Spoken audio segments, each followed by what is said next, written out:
Hey, let's talk about the upcoming first year player draft, July 11th, that night, round one.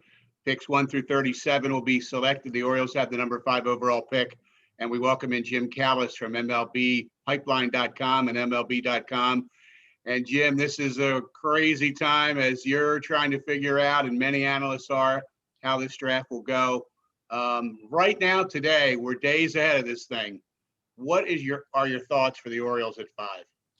Yeah, I mean, it still feels a little wide open. I think a lot of teams are preparing to kind of do their meetings where they set their boards. And I really feel it's starting next week. We'll start to get some progress on exactly who's going where. I mean, it's still unsettled who's going 1 or 2.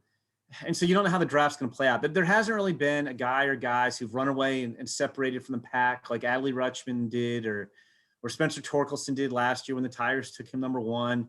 And so I think there's a lot of options. To me, there's kind of a tier of about 8 guys like in that top group. And, not everybody at the top likes all 8 players. So you have to try to parse, okay, what could happen. But, yeah, I think the Orioles, you hear so many different things. And it's not like they made a decision, but I've heard that they're going to go college. I've heard, hey, Michael Elias was out seeing, scouting, Brady House and Khalil Watson. Like they're all over all the high school guys. I've heard they're going to cut a deal. A lot of teams think they might cut a deal like they did last year with Heston Kjerstad at number 2 and try to save a significant amount of money at 5 and then spend it later in the draft. So I don't really know which one of those to believe, Steve. I don't think any of those are set in stone. And kind of every time I do a new mock, I just kind of play it out. In the last mock, I had them taking Henry Davis at 5. And we can talk about that a little bit because I'm sure Orioles fans are like, oh, why would they take another college catcher? They got Adley Rutschman. But and I do think they would take Henry Davis if he was there, and I do think if they take Jack Leiter if he was there, and if those 2 guys are gone, then it could be a bunch of different directions. So why would they take Henry Davis at number 5? They have Adley Rutschman. Exactly. Well, 2 reasons. One, if you think he's the best player on the board, you take the best player on the board. I mean, the worst case scenario would be that you develop 2 all-star catchers. And, you could have them DH when they aren't catching if they're sharing time on the plate, or you could trade one for something significant because all-star catchers are hard to find. That said, I think you'd take him. If it were me, I like Henry Davis a lot. He's one of the few college players, like maybe really the only prominent college position player this year, Steve, who had a good year from start to finish. A lot of guys had bad starts. A lot of guys started a little bit hotter and cooled off. And he's clearly the best college position player available in this draft. I mean, I think the consensus for teams, there's no question. He can hit for average. He can hit for power. He controls the strike zone. He's got a really good arm. He's kind of a shaky receiver. And I know personally, like when you have a guy who might be an okay catcher, but he can really hit, but if he's going to catch, it's going to take wear and tear on his bat, and he's not going to be in the lineup as much. It's going to take him longer to get to the big leagues. I personally, if I took Henry Davis at 5, would probably move him to a corner outfield spot. He's got a really good arm, and just say, look, we want his bat in the lineup 140 times a year, and that's what we're going to do.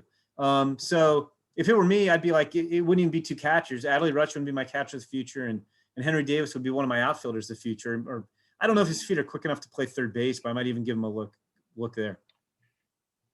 So, Jim, Michael Elias has been at the helm for 2 drafts with the Orioles. Can we read anything into this stat I'm about to mention? In 2019, first 2 picks were Adley and Gunnar Henderson. The top 8 were position players. No pitcher until round 8. In 2020, last year, he took 1 pitcher out of their 5 rounds worth of picks, and that was last. Carter Baumler, top 5 position players. And so now people say the book is he won't take a pitcher that high. Do you buy that? Yes and no. I know there's a school of thought from some people that you don't take pitchers super high in the draft. Everybody looked at the Cubs as, the Cubs, made all this hay, taking the best college bat year after year. They took Schwarber higher than most people thought he would go, and he had a pretty good career. Chris Bryant, Ian Happ, Nico Horner's a recent one, and that's all well and good. But I would also point out that when you do that, what's happened to the Cubs? I mean, they haven't developed. They've literally developed no pitchers of note in the 10 years that Jed Hoyer and Theo Epstein were there. And it kind of derailed what we all thought was going to be this team that was going to go to multiple World Series. They haven't won a playoff series since 2017. So That may have been, and I haven't talked to them about it. Maybe you have, Steve. That may have been initially they're like, look, we need to build up our store position prospects because we're kind of light. Because when they came in, Mhm. if I remember correctly, two best prospects were probably DL Hall and Grayson Rodriguez, right? And they had some pitching depth. So that may have been a Right. look, we need to do this for a couple of years to build it back up. But you can't do that year after year. So I wouldn't read too much into that. I do think at 5, I feel like the only pitcher I think the Orioles would take at 5 is Jack Leiter. I don't think they take Kumar Rocker. I don't think they take Jackson Jobe, the high school pitcher from Oklahoma. But after that, I mean, if they're picking, I think 41, if the best guys on the board there is a pitcher, I might take him. And going back to last year, when they saved all that money by taking Heston Kjerstad at 2, the belief in the industry was that the Orioles wanted Nick Bitsko, high school pitcher from Pennsylvania, was the guy they were saving their money for. But the Rays took him in the first round. He didn't get the Orioles' second pick. So I don't know that there's anybody besides Leiter that they think worthy of a pitcher going 5. But I bet they take more pitchers in the early rounds than they have in past years. I think you said it well, Jim, because Elias acknowledged when he got here, more pitching prospects and position players, particular shortage in the middle infield. So, I mean, he could have attacked that in the draft. You could just look at the numbers they drafted, what they did. So to me, that doesn't mean that'll happen again. Because I'm with you on that. Just what you said. I don't think you can. And I don't think you can, just like, I don't think you can just read into, hey, they cut a deal with Heston Kjerstad last year, so they're definitely cutting a deal. Like you just got to see how the board plays out. Exactly. Now, why do you say the Orioles would maybe take Leiter, but not the other highly rated pitchers? I just think they like Jack Leiter more than Kumar Rocker, his Vanderbilt teammate, and Jackson Jobe, the high school right-hander. I don't necessarily see them taking a high school pitcher that high. Like I haven't talked to them, heard that that's their philosophy, but just, they did that once in Houston, and Brady Aiken had a pre-existing elbow condition and it kind of blew up. And I just don't know that they want to, like a lot of teams think high school pitchers are risky. Like I think I think if you're just grading out pure stuff and control, Jackson Jobe's better than Leiter or Rocker. Now, that said, they both proven they can stay healthy with premium stuff, till they got to age 21, which Jackson Jobe hasn't done yet.